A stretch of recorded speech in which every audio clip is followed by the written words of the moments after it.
matyti tokį vaizdą.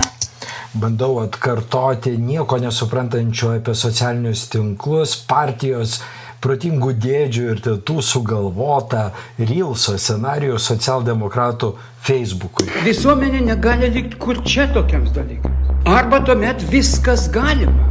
Ne viskas galima. O scenarijus toks: pasodinkime Povilą prie kompiuterio, jis tipo žiūrės video ir nejučia pradės emocingai komentuoti.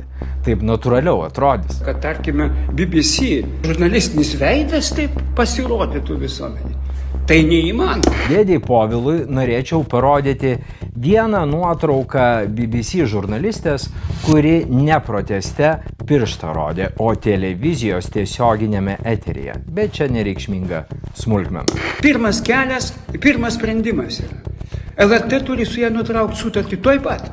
Ji turi nebebūti nacionalinio transliuotojo eteryje. Politikas ragina žurnalistą atleisti iš darbo.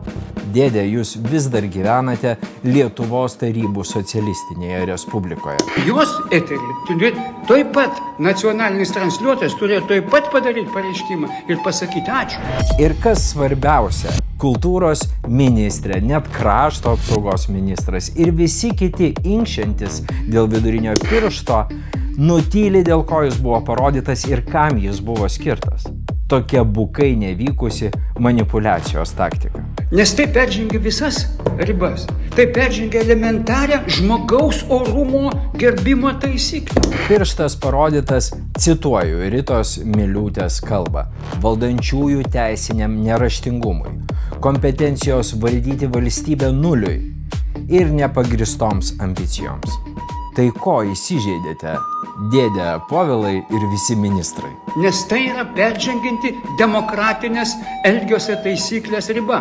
Jeigu sugalvočiau naują skanduotę, Paleckis politinis kalinys. Jis yra politinis kalinys. Jis yra politinis kalinys. Jums visiems įsižeidusiems tiktų?